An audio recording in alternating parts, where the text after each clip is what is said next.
Jadi sebelumnya kita sudah bahas membuat tabel ANAVA secara manual dan juga secara komputerisasi menggunakan analisis data. Nah, kita coba bagaimana kalau datanya itu tidak lengkap, tapi misal perusahaan A itu ada 4 data, kemudian perusahaan B ada 6 data, C cuma 5 data gitu. Bagaimana cara kita mengelola data tersebut? Nah, kita gunakan dulu secara komputerisasi menggunakan data analisis. Dari sini, sama seperti sebelumnya, kita pakai ANAVA single factor. Kemudian, kita select ini. Kita tetap select ini meskipun ada 2 yang kosong, ada 1 yang kosong. Kemudian gunakan columns. Alfanya itu 0,05, sama seperti sebelumnya. Tingkat kepercayaannya kita masih menggunakan 95%. Nah, misal 90%, itu pasti sudah beda nilai alfanya, tergantung dari tingkat kepercayaan yang sudah ditentukan. Kemudian output range-nya itu kita gunakan di sheet yang sama. Kemudian sini kita sisa lihat saja. Kita lihat apabila p-value-nya itu lebih kecil dari nilai alfa, maka terdapat perbedaan, itu aturannya. Nah, di sini p-value-nya 0,98, kemudian nilai alfanya itu 0,05. Berarti di sini 0,98 dengan 0,05, berarti p-value-nya lebih besar dari nilai alfa, maka tidak terdapat perbedaan.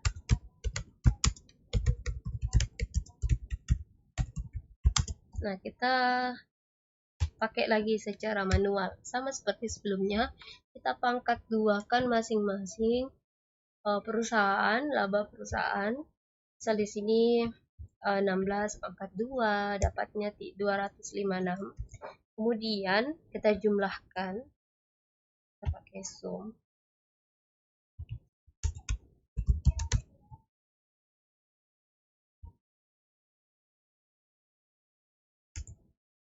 Nah, setelah kita sum, kita totalkan yang tidak ada pangkat 2-nya. Kita totalkan keseluruhan A, B, C. Kemudian di sini kita totalkan keseluruhan A pangkat 2, B pangkat 2, C pangkat 2. Kemudian JK total didapat dari 3042 dikurangi 212. 212 pangkat 2 bagi 15. 15-nya itu didapat dari mana? Jadi di sini untuk perusahaan A ada 4 data. Untuk perusahaan B ada 6 data. Untuk perusahaan C ada 5 data. Nah, sini 15. Jadi di sini yang diambil itu adalah keseluruhan datanya. Ada 15 data. Nah, itu mengapa dibagi 15? Nah, jika perlakuan 57 pangkat 2 dibagi 4, 57 pangkat 2 dibagi 4, jadi kita pangkat 2 kan, kemudian kita bagi berapa data keseluruhan pada perusahaan A. Jadi di sini ada 4 data, jadi dibagi 4. Kemudian di sini perusahaan B dibagi 6 karena ada 6 data. Perusahaan C dibagi 5 karena ada 5 datanya gitu.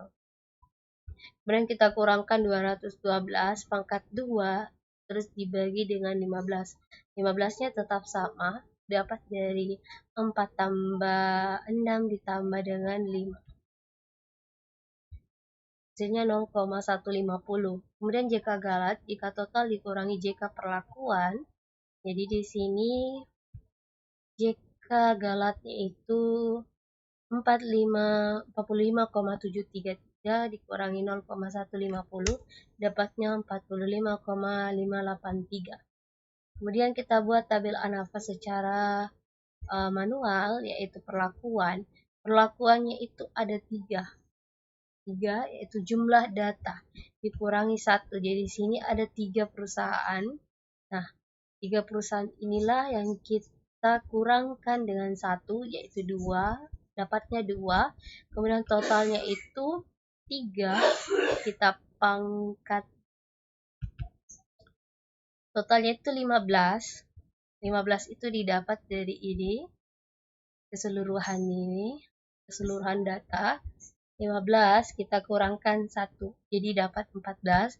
Kemudian galatnya itu 14 kurang 2, itu hasilnya 12. Kemudian jumlah kuadratnya itu diambil dari sini. Jika untuk perlakuan galatnya diambil dari sini, kemudian untuk total diambil dari JK total. Kuadrat tengah itu didapat dari 0,150 dibagi dengan 2. Galat juga sama, 45,83 dibagi 12. Jadi sini kita sisa bagi 0,075 bagi 3,79861. Nah, sini ada di soal 3,885. Kemudian sesuai dengan aturan, apabila F hitungnya itu lebih besar dari F tabel, maka ada perbedaan. Namun ternyata di sini F hitungnya 0,019 lebih kecil dari 3,885. Berarti tidak ada perbedaan karena di sini dia lebih kecil. F hitungnya lebih kecil dari F tabel. Jadinya tidak ada perbedaan. Sama seperti kita pakai analisis data di Excel, itu tidak terdapat perbedaan. Sama seperti di manual, tidak terdapat juga perbedaan. Sama juga perlakuan 2, 12. Jadi ini sama, 2, 12, 14.